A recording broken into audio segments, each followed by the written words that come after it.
Okay, so Asa, you said that Judaism was no option because that's like exclusive. Sha'bullah al-Mukhtar, the chosen people of God. You have to be a really true Jew. You have to be born a Jew. Christianity, you toned it down. The shirk, the polytheism of Christianity, you toned it down to nearly the max. You rejected Trinity, but still, Islam.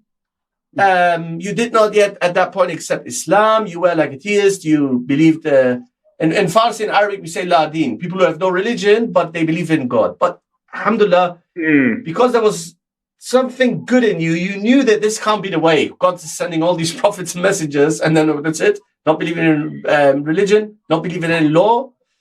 Okay, so what is it that pulled you? That gravitated you towards this religion, towards the final law, towards the law of Muhammad sallallahu alaihi wasallam, towards the Sharia, towards Islam, towards Tawheed. What was it? Because you said that everything made sense, but still there was something that prevented you to fully accept it. So what was it then, where you then completely gave up and said, I want to become Muslim now?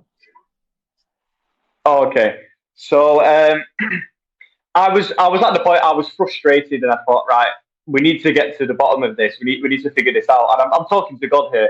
So I prostrated, and it's not something I'd never done before. But I know that Jesus did it in the Garden of Gethsemane before the crucifixion. So I thought, right, well, if he did it and the Muslims do it, I'll do it. And I'm not an emotional person, but at this point, I just started to cry, and I just started saying to God, look, I can't, I don't know what's going on. I need you to help me now. I need something from you. And obviously I got up and I carried on with my life. I've done the prostration. And maybe 2 weeks later, I can't remember exactly, I just woke up one morning and I'd had an epiphany. It was this like overwhelming sort of sense of certainty and urgency. And I thought, oh no, I've got to become a Muslim.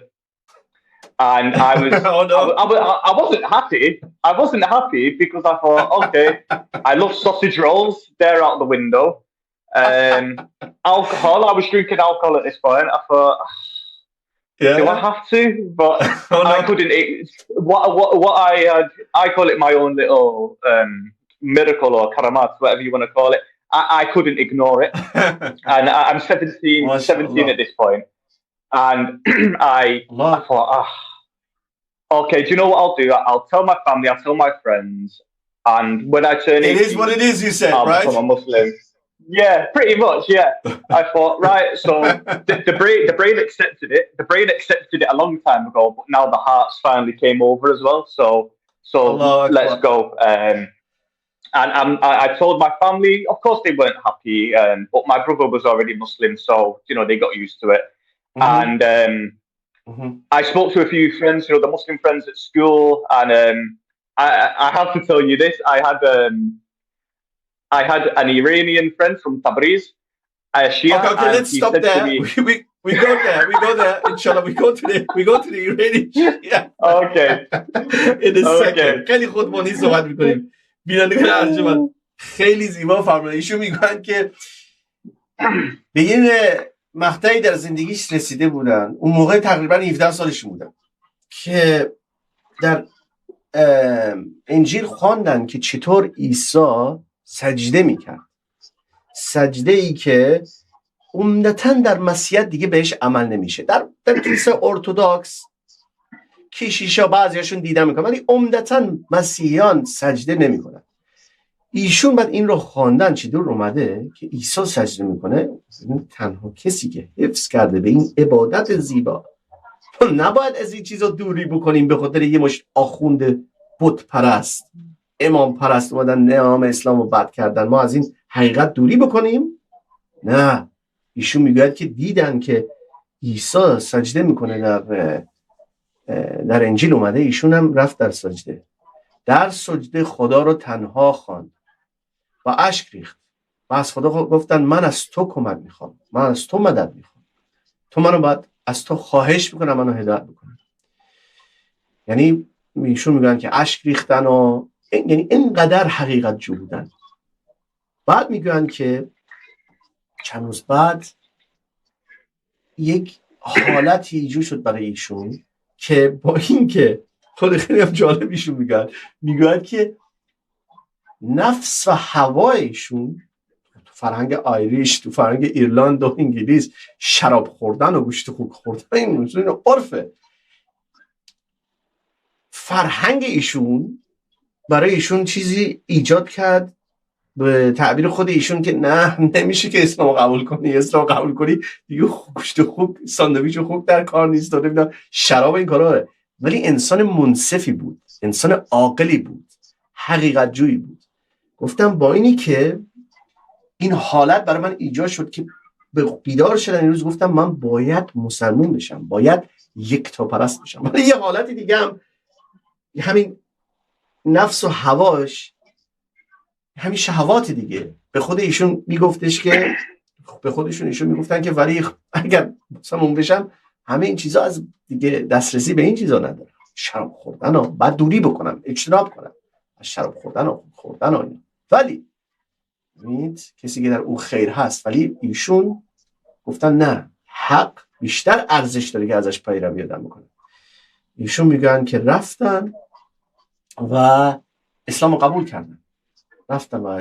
کردن و شهادت گفتن و بعد خواستن درباره چیز بگن، درباره یک شخص ایرانی شیعه. و اینجا هم چون داریم دیگه زیاد وقت نداریم امروز، یه سوالهای خیلی مهمی میخوام از ایشون بپرسم. عیسی، because we don't have much time left, I want to hear this. I want to hear a story about the Iranian Shia that you met when you became Muslim. Yeah. I can almost visualize what you've experienced, although I've never talked to you about this before. I want to know about that, and the viewers, I'm pretty sure they want to know about that. And then I would like to, tell us that story first, and one more point. Okay. We have still when you met the Iranian Shia guy, tell us what happened, and tell us also, the viewers, why did you become a Sunni Muslim? Why not a Shia Muslim? Why not following Ahlul Bayt? Okay. Very short, although, please. Yeah. So, I mean, these are friends that I've known since I was 11 years old. And we was on a train back from Scotland. We'd been on a biology trip, and he sat next to me. And this is what I still wasn't a Muslim, but I said I was becoming a Muslim. And he said to me, and I'll never forget this, he's the like proper Iranian Shia, and he goes to me, become a Sunni Muslim. And I thought, well, that's not a good sort of indictment of Shiism. You're telling me to become a Sunni. I never asked him why. In retrospect now, we don't speak anymore, but in retrospect now, I assume it's because of the whole, the difficulty of marriage. You have to be a Sayyid to marry a Sayyid, and, they're very, I mean, you'll know more about this than me, so the viewers, but it seems like marriage can sometimes be quite difficult in that culture, and maybe he thought an English person coming into Shiism, it's almost got that sort of same exclusivity that Judaism has. Not as strong, but somewhat. And then, alhamdulillah, I became a Muslim. I did it when I was 17. I didn't wait till my 18th birthday. I just thought, let's get that out of the way. And I never looked into really Shiism I knew a bit about it because I had Shia friends. I probably had more Shia friends than Sunni friends at this point. But I mean, I know there's the whole thing with, the Imam of the 12 Imams, your Musa al-Qadim, Hassan al-Askari, Jafar al-Sadiq and all them. But it just, all the dawah that I was receiving for the years, all the videos I'm watching, Dr. Zakir Naik, Ahmed Dida, all these people, that they're all telling me it's Sunni. I'm not even hearing anything about Shiism. And then I look around, and how did Islam spread? Who conquered Egypt? Amr ibn al-As. Who conquered Syria? Abu Ubaidah ibn al-Jarrah, Khalid bin Walid, Persia, Saad ibn Abi Waqqas, and how did Islam get to? Sorry, Isa, because we only have 3 minutes left, Isa. Yeah. Because sorry, because we have only 3 minutes left. I want to get these few things out. Just one personal question is on my mind, and just a quick answer from someone of a Catholic background, where you even practice it, but at the very least you heard it. You heard people call upon Jesus and Mary and saints. So would you say for a Catholic, it would ever make sense for a Catholic person to leave Jesus Madad, invoking Jesus, Mary Madad, invoking Mary, Saint X, Y, Z, and so on, Madad, invoking them for help, to replace them with Ali Madad and Fatima Madad and Imams Madad? Would that really be appealing to a really true, truth-seeking Catholic? To replace the frying pan one extremism with another one? Okay, I get it. از ایشون پرسیدم که آیا چون ایشون گفتن شما بک‌گراند کاتولیک دارید، در میان کاتولیک ها یا عیسی مدد گفتن یا مریم مدد گفتن یا اولیای کلیسا گفتن، اینطوری نیست که کسی کاتولیک نباشه. هستن کسایی که اومدن شیعه شدن ولی گفتن یه کاتولیک عاقل، حقیقت جو، واقعا این معقوله؟ این میسنجه با عقل که بیاد یا عیسی مدد و یا مریم مدد و یا اولیای کلیسا مدد رو بیاد گزینه انتخاب کنه، بدیلی به نام تشیع، اونا رو بیاد ترک کنه، قلوب مسیحیت رو، کلیسا رو، بعد به جای یا عیسی مدد بگه یا علی مدد، به جای یا مریم مدد بگه یا فاطمه مدد، به جای یا اولیای کلیسا مدد بگه یا عیسی یا ائمه مدد. ایشون مختصر به یک جمله گفتن. ترجمهش چی میشه به فارسی؟ از متفاهم کمک کنم. من از چالش به از چالش افتادن به چیز، به انگلیسیش که میگن از from the frying pan into the fire. خود اینم زیباست خودش انگلیسیش. from the frying pan یعنی از مایتابه پرید، اون شخص میپره تو آتش. از چا افتاد به چالش. بله چالش به انگلیسی میگن از مایتابه، انگار کسی از مایتابه بپره تو آتش. مردم تشنه توحیدن، یکتاپرستی‌ان، یا الله مدد گفتن، نه تشنه یا امام گفتن یا اولیای کلیسا گفتن. بله ایشون هم بعد گفتن که بله اون شخص ایرانی که ایشون دیدن، ایشون گفتن که در بعضی از شیعیان که سادات فقط با سادات میتونن ازدواج کنن، اون شخص ایرانی که ایشون دیدن اون زمان هنوز خود ایشون هنوز اسلام رو قبول نکرده بودن. اون یه شخص ایرانی هم که دیدن، اون شخص ایرانی بهش توصیه کرد که برو سنی بشو بهتره برات. خود اونم میدونست. So عيسى, just one point I want to mention, because you mentioned that about the Sayyids marrying only among Sayyids, there is such a phenomenon, but it's more among Southeast Asians, but it does exist in Iran as well. But it's interesting. I believe that the Iranian person that you met wasn't actually a proper Shia. He was just what most Iranians, Shia-born Iranians, are. People who are just, spiritually confused. But alhamdulillah, there was something good in him. He knew the true Islam is Sunni Islam, and he helped you to accept that. I got this person as well. This is the end of this interview with you, brother. Jazakallah khair. I wish we could continue this.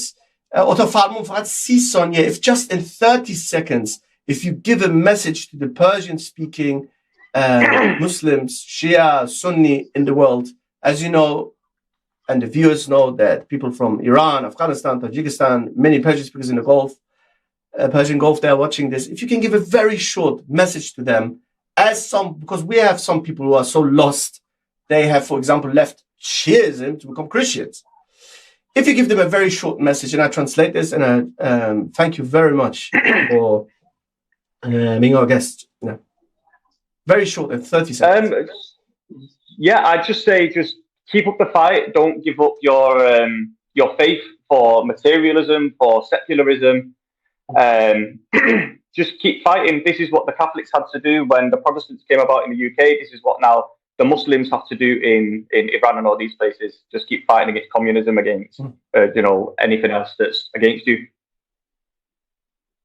جزاک الله خیر. Thank you very much brother عیسی پال. ایشون توصیه ایشون به کسایی هستن به تمام فارسی زبانان این هستن که مبارزه بکنید با ظلم، حقیقت جو باشید، دنبال حقیقت برید. خود ایشون درباره بک‌گراند آیریش خودشون میگن آدم باید بجنگه، جنگ فکری آدم باید بکنه تا به حقیقت برسه. خیلی متشکرم از شما بیننده ارجمند که این برنامه رو دیدید، از مهمان عزیزمون. جزاک الله خیر brother عیسی پال. It was a pleasure. Inshallah we have you more in the future. این برنامه امروز برنامه ویژه با مهمان ویژه از مسیحیت، از مسیح پرستی به یکتا پرستی با برادر عیسی پال. انشاءالله در روزهای آینده در برنامه 5 قرن در خدمت شما عزیزان خواهم بود. تا موقع همگی شما را به خداوند یکتا می سپارم.